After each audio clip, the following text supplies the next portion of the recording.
Hey guys, can I have everybody's attention, please? Wow, cool. Thanks for coming, everybody. We appreciate it. Welcome to Grand Rounds. Today we have the honor and the privilege of Dr. Hugo Cuellar giving us Grand Rounds. One of the things that we're seeing a lot of, especially in the ICU, is stroke. We're seeing a lot of patients coming in, being evaluated for TPA, a lot of patients being evaluated for thrombectomy, and a lot of patients having these procedures done. And we're having the honor, I don't know if that's the right word, of being able to care for them both in the ICU and on the floor. I know from my standpoint, I enjoy taking care of them. It's not a big deal for me. But there's a lot of things that go into who are we going to TPA, who are we going to do an embolectomy on, etc. And my friend Dr. Cuellar here is going to give us some updates on that. I'd go through a whole rigmarole about Hugo, but he knows all that. The only cool thing about him is he is one tough mutter, huh? Thank you for the introduction. So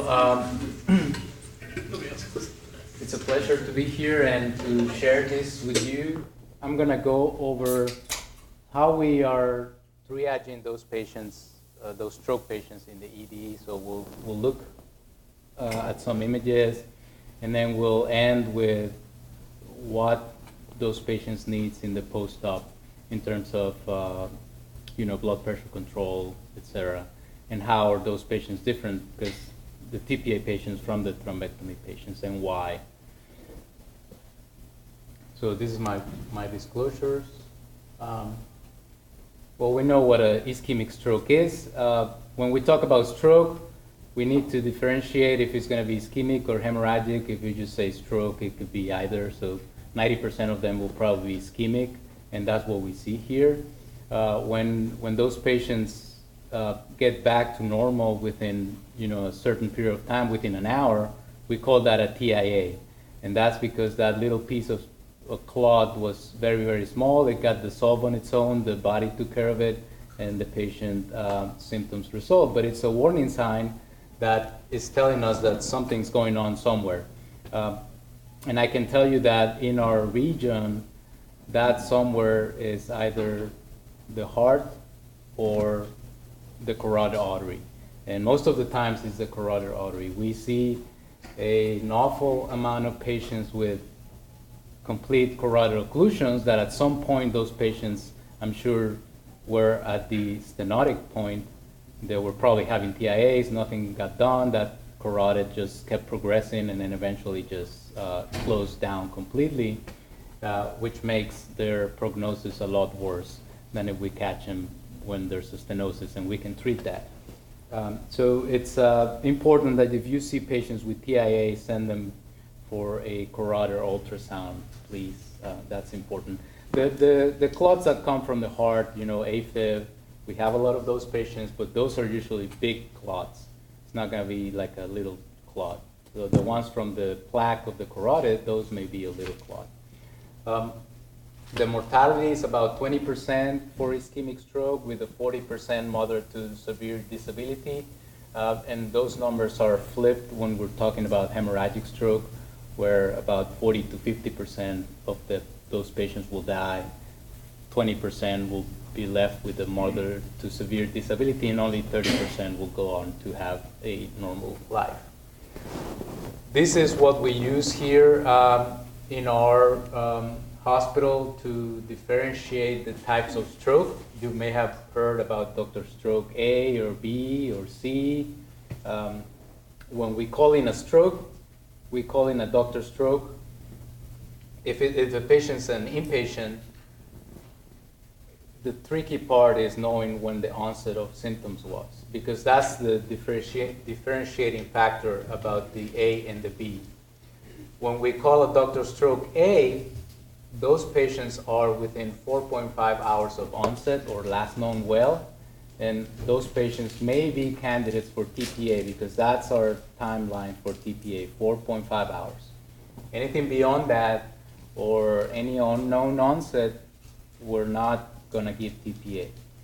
And then when we go beyond the 4.5 hour time, up to 24 hours, that's called the extended window, and those are called stroke Bs, because if you say I have a stroke B, we immediately know that patient is not a TPA candidate, and it may still be a thrombectomy candidate. But there's an additional piece here in the Dr. Stroke B, which is that that patient has to have a deficit that is severe enough to be calling that Dr. Stroke B, because that deficit, if it's severe enough, it'll tell us that it's probably a large vessel occlusion. If it doesn't fit the criteria for severity, then that same time frame is called Dr. Stroke C, which is a patient that is having a mild stroke, and for that reason is not a candidate for TPA because it's beyond the 4.5 hours, and is not a candidate for thrombectomy because it's a mild stroke. Now we use, for severity, ideally we need to use the NIH stroke scale everywhere in the hospital, at every level, ED, ICUs, floors. And as we move forward to be a comprehensive stroke center, we're going to have to do a lot of education on the NIH stroke scale. But as it stands right now, if you're not a neurologist, the way to identify a severe stroke is using this VAN scale. This is a scale that was designed to be used on the field by EMS providers to assess for severity, but we can use it in the hospital setting too. And the VAN scale, what it does, it's gonna assess the vision, it's gonna assess for unilateral weakness, and then you go on to assess the vision, the language, and neglect. And I'll go over that scale in a few minutes. If it's a VAN positive patient and is between the 4.5 and 24-hour window, then you call a Dr. Stroke B. If it's a VAN negative patient, then it goes on to the mild stroke arm, and it's a Dr. Stroke C. So these are the two that may get some type of intervention, A and B. A is any stroke regardless of severity, just within 4.5 hours of the onset, or the last known well. You may not know when it happened, but the last time you saw that patient was 3 hours ago and it was well, that's fine. It's within the 4.5 hour window. So what we do currently is, if we have a stroke patient A or B, we're going to order a CT and a CTA stat, and we're going to assess for hemorrhage, number one, to be able to differentiate those, and a CTA to be able to see if the patient has a large vessel occlusion. Stroke B, like I said, only for VAN positive patients, or when we do our NIH stroke scale, would be a patient that has a 6 or more in the NIH stroke scale.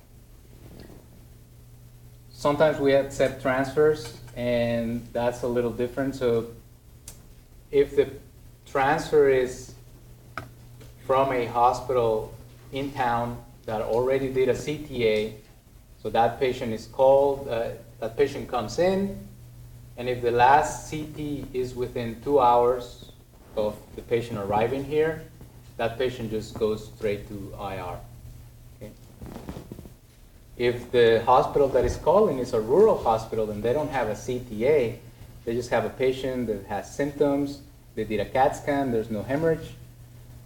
So when we accept that patient, the patient has to go first to get a CTA to assess for large vessel occlusion, and then if there is an occlusion, that patient goes to thrombectomy, to IR. And if there's no occlusion, then that patient is going to the appropriate floor. If that hospital doesn't have a CT, doesn't have a CTA, they just have a patient that has stroke-like symptoms, patient comes in and gets the full workup once they get here.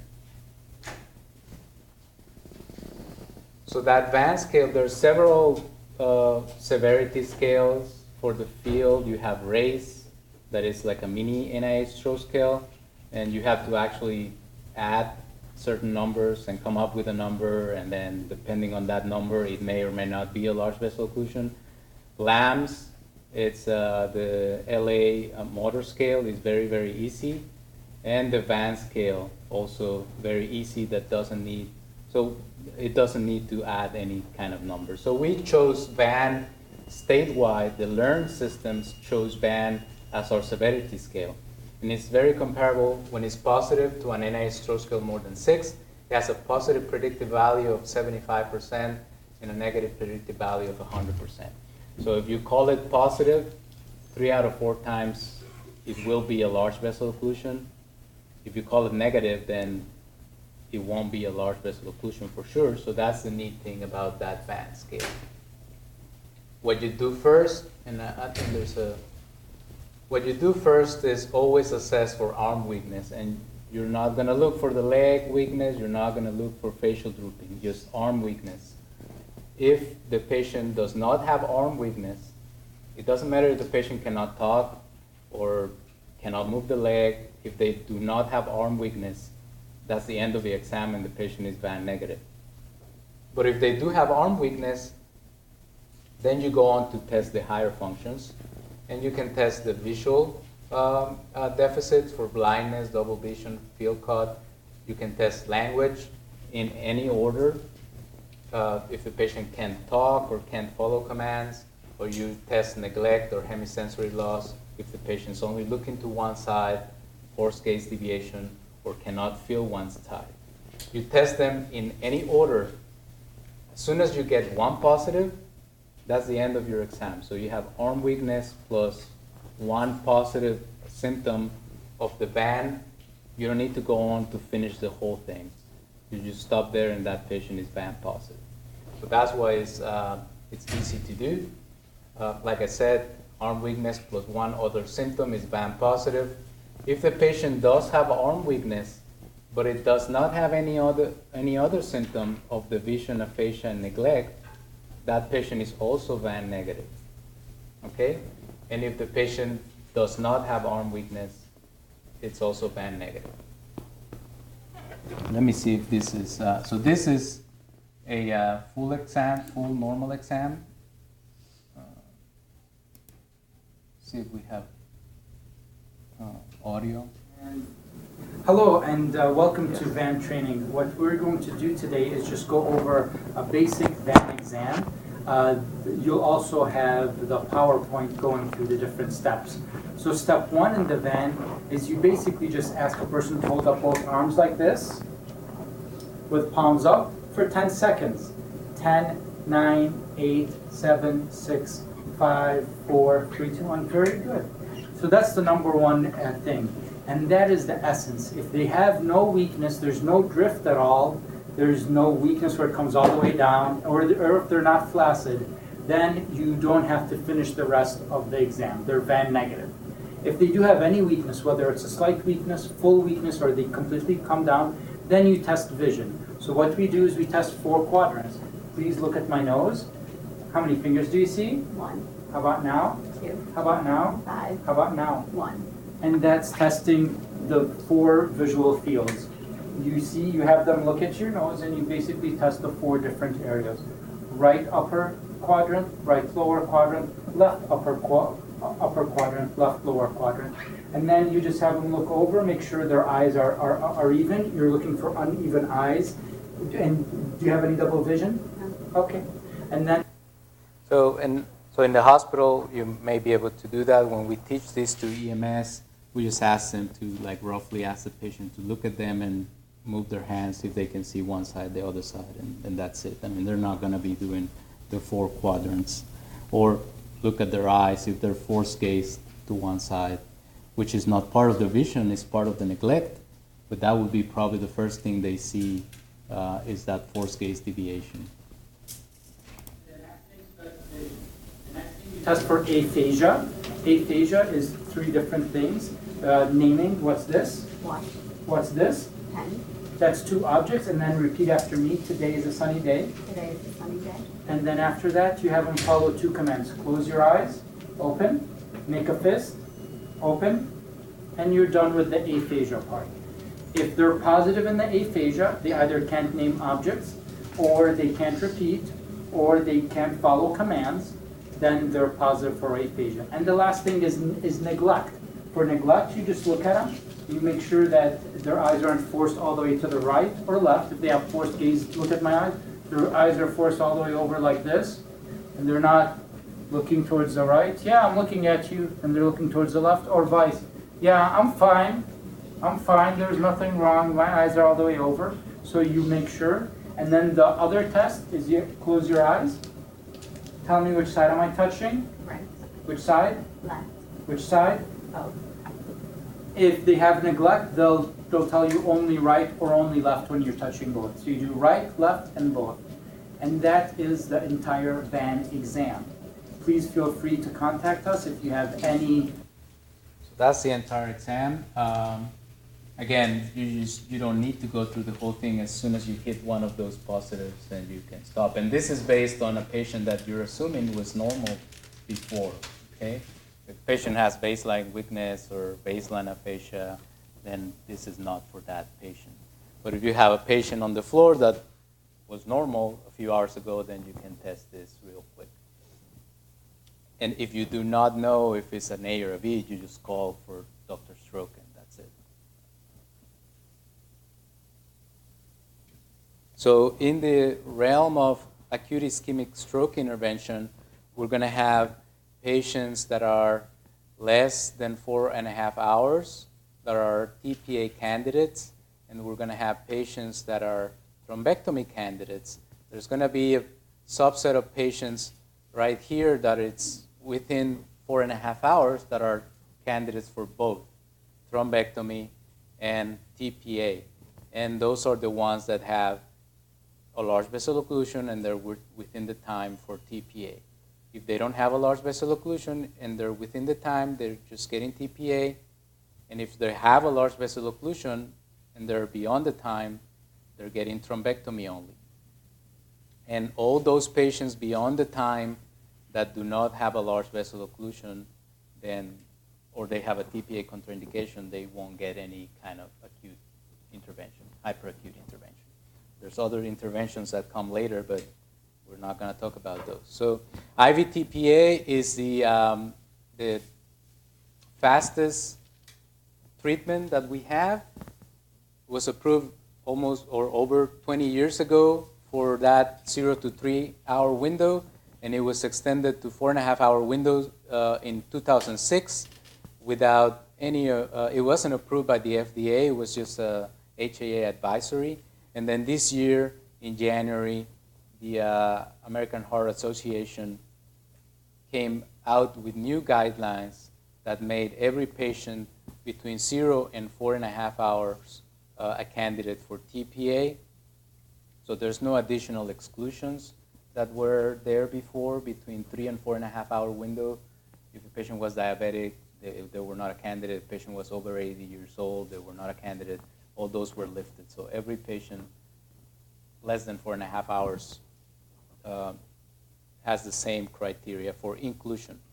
But we know that when we're talking about severe strokes, those NIH stroke scales more than 20, only about 8 to 10% will do well with TPA only. So we've known that for several years. We know that IV TPA can be rapidly administered. It works better in the first 90 minutes, and the efficacy will decrease with time, and the efficacy will decrease with the volume of the clot. So the larger the clot, the less effective that TPA is going to be. So if you imagine that clot, it's navigating through the vessel. If it's small enough, it's going to get stuck very, very distal in the brain. So that little clot may do very well with TPA. When the clot is larger, it's going to get stuck more proximal in the vascular tree. And then we get to these numbers. When we're talking about the proximal MCA, that M1, only about 20% of them will do well with TPA. When we talk about the ICA and the MCA, all of them full of clot, only about 15%. 25% of the basilar artery occlusions will get reperfused with TPA. And when we talk about the ICA-T or the ICA bifurcation, where you have clot in the MCA, in the ACA, and the ICA, or the complete ICA occlusion from the neck up, none of them will get reperfused with TPA because it's not strong enough to do that. So that's when thrombectomy comes in place. TPA has a lot of contraindications, so we know this already by heart. When we assess the patient, this is what we want to know. The onset of symptoms, if it's for more than 4.5 hours, it's contraindicated. If it's unknown onset, it's contraindicated. If it's a patient that's considered pediatric, it may be contraindicated. Any history of potential hemorrhagic complication, like recent trauma, subarachnoid hemorrhage, obviously, any intracranial hemorrhage is not going to get TPA. Any recent surgery may not get TPA. Depends on what kind of surgery the patient had.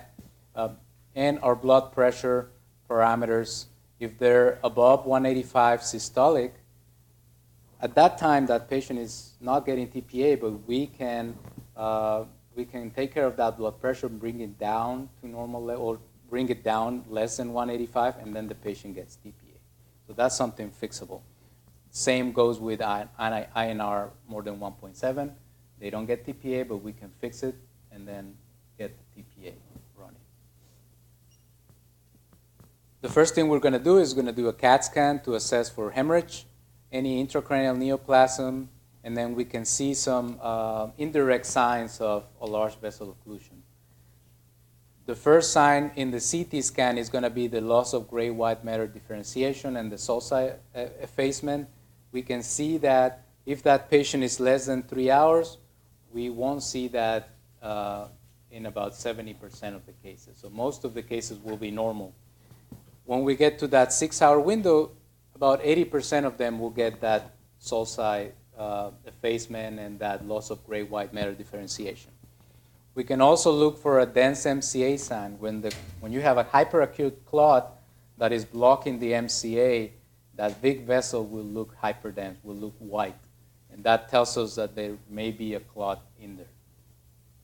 And it's only seen in about 30% of the cases. Okay? So even if you don't see it, that doesn't mean there's not a clot there. So first, we look for this, hyperdensity in the subarachnoid space or intraventricular blood. That patient is not getting TPA. Sometimes it's more subtle. We can see a little bit of subarachnoid hemorrhage in the interhemispheric fissure. That patient is not getting TPA.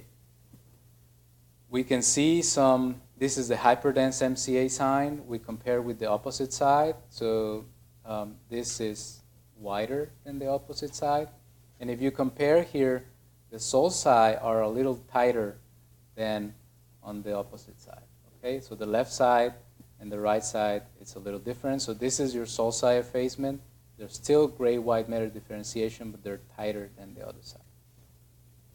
Of course, you have an exam, so you're looking, if you have right side weakness, you're looking to the left hemisphere. If you have left side weakness, you're looking to the right hemisphere. And you kind of focus on that area. So if that clot does not come out, then what happens is it's going to evolve to a full MCA stroke. So subdural hemorrhage sometimes is not that evident, and we can have isodense subdurals, like in this case. That subdural is isodense, and we have to be careful with that. And like I said, if we don't pull that clot, that's another hyperdense MCA. What happens at 24 hours is then we have a complete infarction, which is completely hypodense, loss of gray-white matter differentiation, and that's the normal evolution of a untreated stroke. Any large vessel can be hyperdense. We can have a hyperdense posterior cerebral artery, indirect sign, and then the evolution to the full PCA stroke. If that clot doesn't come out, we can have a hyperdense basilar artery, and again, this is the exam of that same patient, where it's a complete occlusion of the basilar artery. Another small indirect sign is that hyperdense dot sign, MCA dot sign. It's an axial cut through the MCA at the sylvian fissure with a hyperacute clot. If you see the opposite side, that's that same vessel on the opposite side. That's a hyperacute clot in the sylvian fissure. That's M2, M3 branch. That if the symptoms are severe enough, we can go in and take it out. Okay. Any tumors, also contraindication for TPA. Especially if they're intraaxial. When they're extraaxial, they may get TPA if they're not large enough. like meningiomas, adenomas, all those can get TPA. Glioblastomas, oligodendrogliomas will not get TPA. And then the reports that you read, you may read about an aspect score. An aspect score is an indirect sign to assess the viability of the tissue of the brain. Okay? So what's going to tell us is we're going to start, we divide the MCA territory into 10 regions, and then we check each region for any of those signs of sulci effacement, loss of gray-white matter differentiation, or hypodensity, and we start subtracting 1 point for each area that's already involved. These are the 10 regions that we look at. We look at the caudate nucleus, lentiform nucleus, internal capsule, and insula in the deep region. And then we look at the cortical MCA territory, anterior, lateral, and posterior to the basal ganglia, and then a cut above, anterior, lateral, and posterior. So we check all those 10 regions and start subtracting points for areas that are involved. When we have an aspect score that is 6 or more, that patient still has tissue that can be saved with a potential thrombectomy. When that patient has an aspect score of 5 or less, then that means most of the MCA territory is already infarcted, and there's no reason to go in and take the clot out, because we're not going to help the patient. This is an example. This patient has a hyperdense MCA sign. This is our 2 cuts that you look, one at the basal ganglia, one above that, and we compare with the side that's supposed to be normal. We compare for gray-white matter differentiation and sulci effacement. These are our 10 regions: caudate, lentiform, insula, internal capsule, M1, M2, M3, which is at that level, and then cortical levels above that. So this was given an aspect score of 10, which means none of those regions show any changes in the CAT scan. The onset was at 5 p.m. The CAT scan was done at 6:11, so about an hour later. So it makes sense that there's no changes in the CAT scan yet. This is another example. Again, left MCA hyperdense sign. And when we compare the left MCA territory to the right MCA territory, then we can see the insula is swollen and is dark. Internal capsule is dark. Lentiform nucleus is dark. M1 is dark. And then the cut above, probably M4, M5, and M6 are dark too, compared to the opposite side. So these are the areas 1, 2, 3, 4, 5, 6. So this would be an aspect of 4. We see that patient, we know there's a large vessel occlusion, but at this point that patient is no longer a candidate for thrombectomy. The onset was at 5. The CAT scan was done 7 hours later, so it makes sense that that's what's going on. And then this is the evolution of what happens if we open up that patient. So before we use the aspect scores, we went back and looked at the aspect score before we started using it. So you open up that patient, and all that ischemic brain gets swollen, malignant edema, patient gets herniates and dies. So that's why we don't open those patients. It's another example, patient, very nice looking brain, both sides. Okay, there's a cutoff of the MCA right there, and then you can see that patient was taken to angiography, left MCA cutoff here. This is your anterior cerebral artery. You can see it still goes up. MCA, there's nothing here. Then we pull the clot out. Now you can see what was missing, those 2 branches, the MCA bifurcation. And then the aspects post was 10 again with a Stroh scale of 2. Stroh scale was 12 at the admission. So it does help us to identify those patients that are candidates. So the reason why the endovascular stroke treatment it's been expanding so fast is because we now know that we can help those patients achieve a better outcome. We started pushing TPA intraarterially. I've been here 9 years almost, so we still did that, and we still do that for patients that are eligible with little clots that are very distal that we cannot catch with our thrombectomy devices. We still go in with a microcatheter and put intraarterial TPA. So that started in 1998. The Mercy device was the first mechanical thrombectomy device. It was this one down here, like a corkscrew. But several studies failed to demonstrate that there was actually any benefit from doing that with the Mercy device. And the problem was that it took a long time to get the clot out with that device, okay? So we screwed that device in the clot, pull it out, and it just came out in pieces. So you had to go in and out like 10 times to get the whole thing out. We just broke it in pieces, and then those pieces went up. So we failed to demonstrate that it actually worked. There was a catch device like this one in Europe only, and also did not work very well. But then in 2009, we had the aspiration catheters that were, these are large bore catheters that are soft enough to navigate all the way into the intracranial vessels and aspirate those clots. And those show some promise. And then in 2012, we have the new devices, new generation devices, which are these thrombectomy devices that actually pull the clot out in one piece without breaking it up, and then in 1 or 2 passes. And then that's when we had all this data in 2015. In January of 2015, 6 studies came out in the New England Journal of Medicine comparing TPA-only patients with TPA and thrombectomy patients. Okay? And the TPA patients did about twice as well than, the thrombectomy patients did twice as well than the TPA patients. And that's when that race of being a thrombectomy stroke center and being a stroke center came about, and we started doing this more often. I can tell you that probably the first 5 years that I was here, we did about 8 to 10 thrombectomies a year.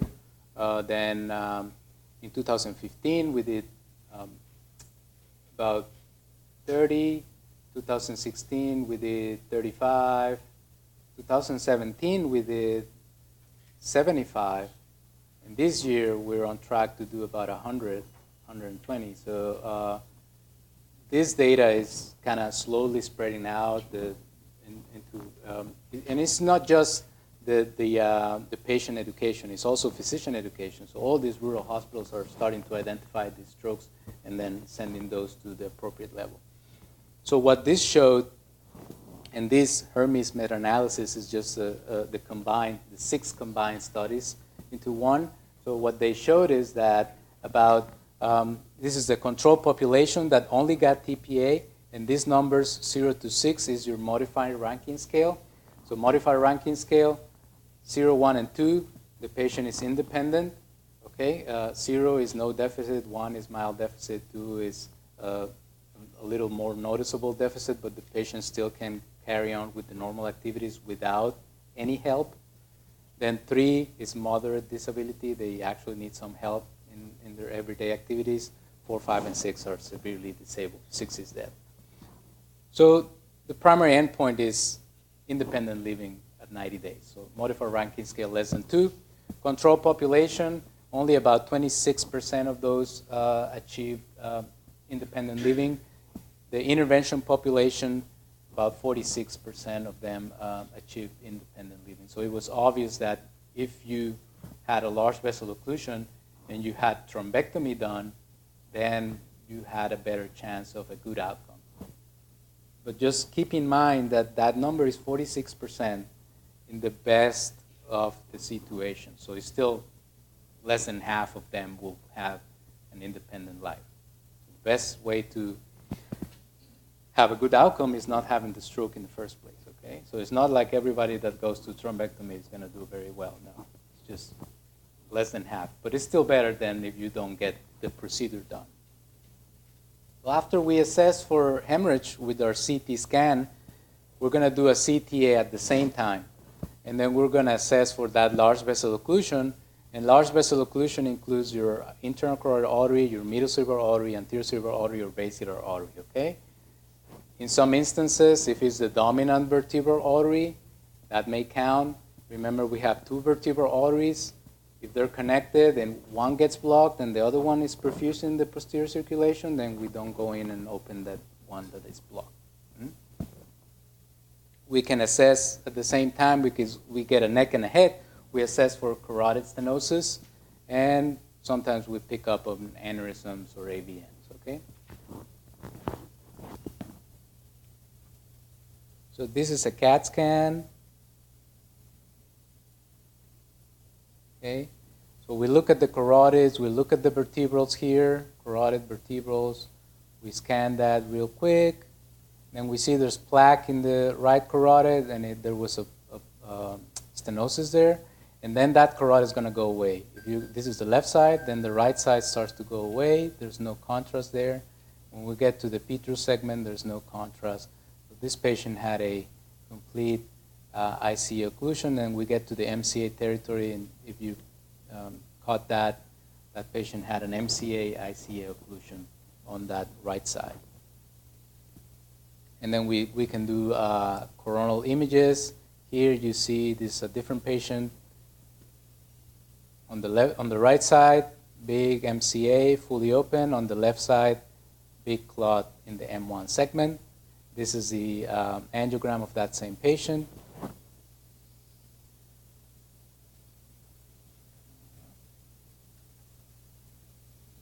That's the cutoff of the MCA. And this is the angiogram after we pull that piece of clot out. That's how it looks. Okay? So that's our thrombectomy device. Sometimes we see aneurysms, and we're really looking for these larger than 10 millimeter aneurysms, because those are contraindications for TPA only. And then for thrombectomy, we just have to be careful not to actually perforate that aneurysm if it's there. So that's why we're looking for those, or AVMs, which would be contraindications for TPA. Another patient, right MCA occlusion, coronal images, axial images, we compare with the other side. This is the angiogram, that's the cutoff there, right MCA occlusion. This is the navigation intracranially. That's the catheter going up. This is an aspiration. This is a microcatheter, and then the aspiration catheter is this one. This is a large bore catheter going up. Okay? So we navigate a small guide wire, navigate a small microcatheter to the area of the clot, and then we approximate a large bore catheter proximal to the clot right there. We connect it to an aspiration pump and hope it digests the clot. So we can use either aspiration only, stent retriever only, or we can use a combination of both. Okay, and that's just operator preference. So we have both, so we use both. Again, that's that large bore catheter proximal to that. This is how it works. We just put it proximal and then connect it to the pump, and hopefully it'll be large enough to digest the clot. This is the catheter with the clot at the tip. Sometimes it does not come all the way in the clot, but if the clot is organized, when we start pulling back, it just comes back in one piece. Okay? That's the stroke the patient ended up having. That's the aspiration device. Like I said, any occlusion at the base of the skull is considered large vessel occlusion. MCA, we can go up to the Sylvian fissure. If it's a large vessel, if it's a large enough MCA and the deficit is severe enough, and by that I mean an A9H stroke scale more than 6, we can go into the Sylvian fissure and take those clots out. Once we get to the cortical branches, we don't go there, and we may inject some TPA proximally to try to get more regional concentration there. Distal anterior cerebral artery, we don't go there. Posterior cerebral artery, if it's the proximal segment and the patient is having a deficit that's severe enough, we may go into the posterior cerebral artery. But most of the cases will be MCAs. Thrombectomy is just removing that clot from a vessel. And like I said, when we talk about neuro, it'll be aspiration and stent. And in neuro, we do it in those large vessel arteries. And we can also do it on venous sinus thrombosis. Venous sinus thrombosis is the patient, again, has a deficit that is severe enough. We can go in and aspirate the dural sinuses. If the patient is doing relatively well, we just manage with medical management, which would be heparin.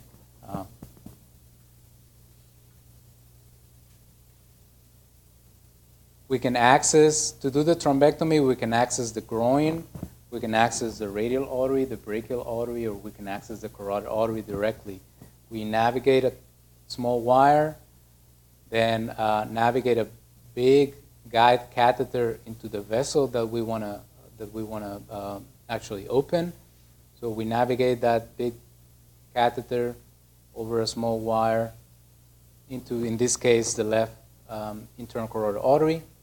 And once we're in the internal carotid artery with that big, large guide catheter, through that guide catheter, we advance the smaller devices. And those two devices are either this one,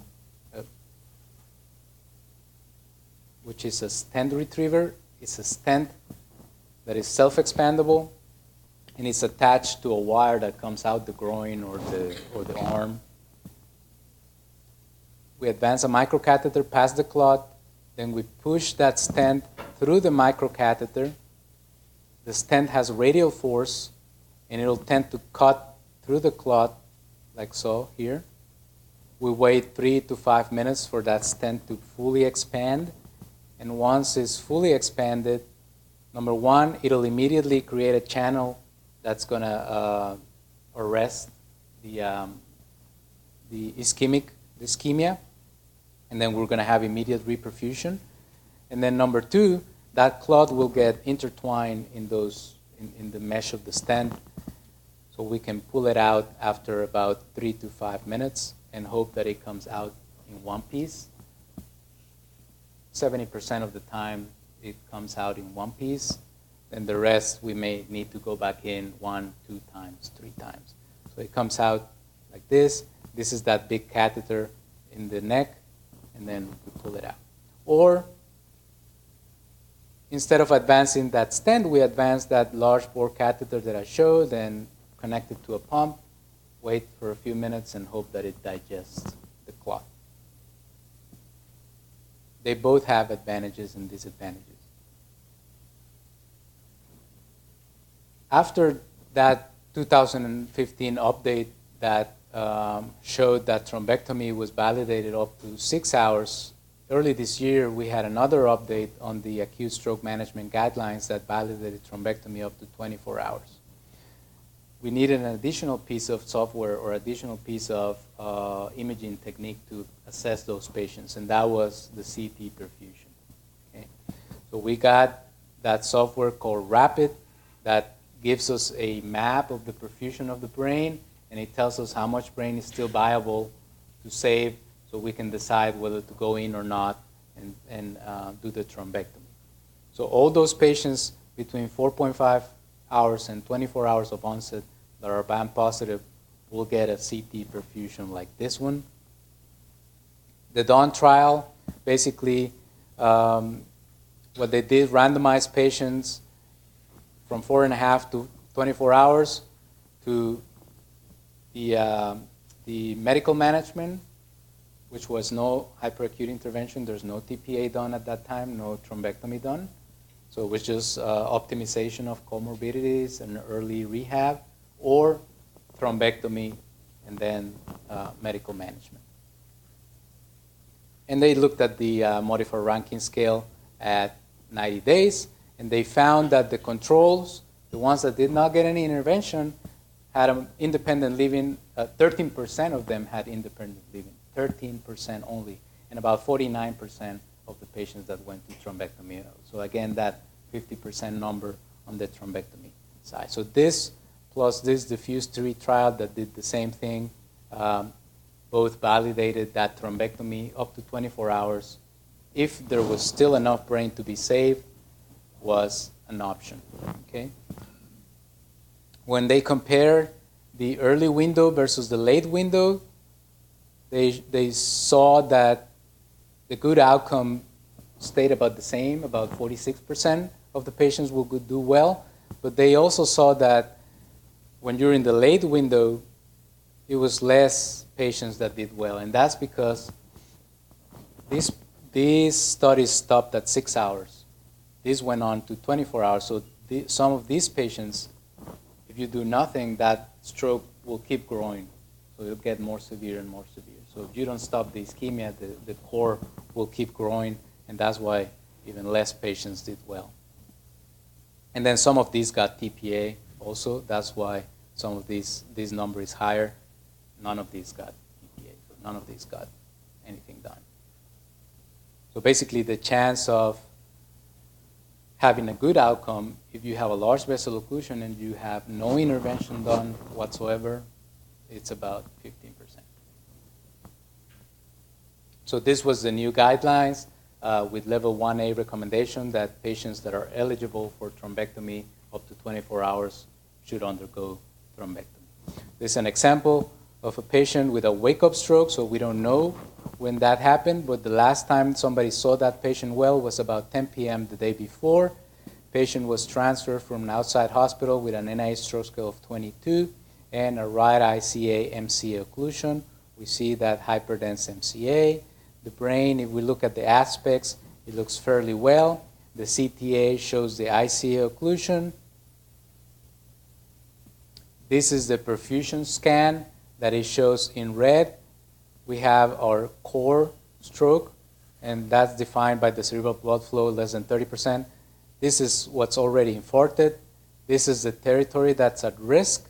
So this software gives us a mismatch ratio, and it gives us a mismatch volume. So we can actually save still 55 cc's of brain.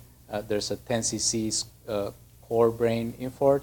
So we went in and did the thrombectomy. This patient had a complete ICA occlusion from the carotid bulb. We're missing the ICA here. So this is where it's supposed to be. We went into the brain with a catheter, aspiration catheter. We used a combined aspiration. Oh, that's not working. Combined aspiration and stent. This is before. There's no flow. This is after. We restored the blood flow to that right hemisphere. We put a stent in that carotid because there was a carotid stenosis. And this is the follow-up MRI 48 hours later. That's the core stroke that we saw in our initial core estimate. That's the clot that we pulled out. Pulled that clot. This is the combined aspiration and stent. And the patient was discharged home with assistance. The patient did well with that stroke. So this is a patient that otherwise would not have gotten anything done because it was 10 p.m. the day before when they saw him well. So what happens after they get TPA or go to thrombectomy? If the patient only got TPA, one thing I want to ask is that we always use the stroke order set either for ischemic or hemorrhagic strokes. You may see ischemic strokes, you may see hemorrhagic strokes. Just always use an order set that is a stroke order set because that's part of our measurements from Joint Commission that we use order sets, and we have to be at 90% of usage of order sets for all our strokes. So what we do at the end of the month, we see all the stroke diagnosis that we had in the month, and then we see how many stroke order sets were used. So we need each of those to have a stroke order set. It'll make your life easier because you'll have pre-checked blood pressure parameters and PT, OT, SLP, everything will be pre-checked. So you can do that. And if there's something there that you think you need and it's not there, then you can email us and we will put it there to make it easier for you. Your blood pressure parameter for TPA-only patients is less than 180 systolic. Okay? If the patient is less than 180, then we don't need any blood pressure control. If it's TPA only. If it's above 180, then we can start some carding and start some other management for blood pressure. We have our neuro exams that are Q15 minutes for a few hours. And if the patient declines, you know you have to order a CT without immediately to assess for hemorrhage. If there is a bleed that's within 4 hours of the TPA administration, then we're going to order the TPA reversal order, and there's an order set for that. If you type TPA reversal, it'll automatically pre-check that. And that has a fibrinogen level, the FFP orders, the aminocaproic acid order, and the blood pressure less than 140. Okay? If the bleed and the decline happens after 4 hours of administration of TPA, then we just do blood pressure control, and if the patient is surgical candidate, then we'll assess for that. But we don't need to reverse after 4 hours. TPA is already gone and done its job. We'll still check the fibrinogen level, and depending on that, we'll decide if we give FFPs or not. Now, post-thrombectomy care, with or without TPA, again, we use the order set, we do the neuro checks. At the same time we do the neuro checks, we have to do vascular checks, or we have to do our access checks. It could be the leg, it could be the arm, or it could be the neck, depending on the access. So it's always, you have to look for that access in the brief up note or the report or the progress note that we put in. If we access the radial, you check the radial pulse. If we access the groin, you check the distal, dorsalis pedis pulse. Same if we access the brachial, you check the radial pulse. You check the hand for capillary refill. And if we access the neck, then you check for neck hematoma. Now, this is a little different. They're not all on one box, like less than 180 systolic, like TPA only. And that's, you have to look at the note. If we achieve reperfusion, and that by reperfusion I mean TK 2B or 3, which is thrombectomy in cerebral ischemia, we need a blood pressure less than 140 systolic. So there's no point on having high blood pressure anymore because we already reperfused that tissue.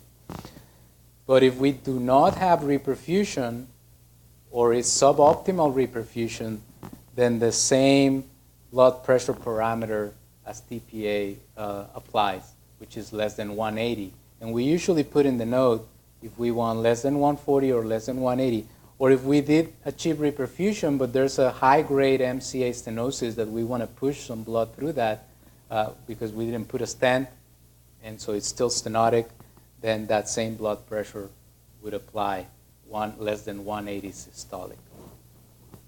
TK 2B and 3, so this is what that means. Basically, 2B is that we achieve reperfusion of more than 50% of the MCA territory, from 50 to 99% of the territory, and grade 3 is complete 100% reperfusion. 2A is less than 50% of the vascular territory. 1 is minimal, and 0 is no reperfusion. So anything less than 2B, and all the studies show that if for those patients to have a good outcome, or for 46% of them to have a good outcome, they had to have 2B or 3 reperfusion. So anything less than this is basically no reperfusion. And we still apply the 180 systolic blood pressure parameter.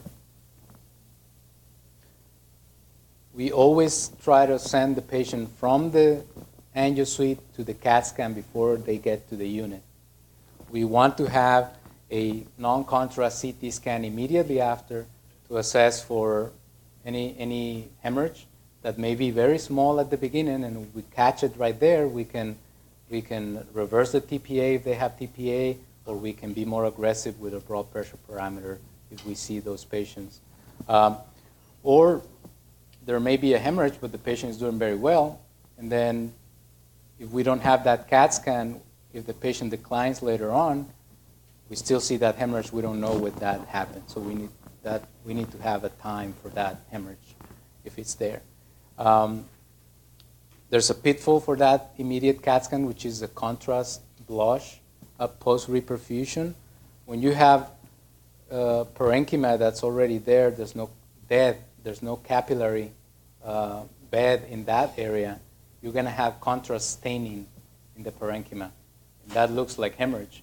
but it's actually just the contrast that is there where there's no capillary bed because there's already a stroke. And that should clear in 24 hours.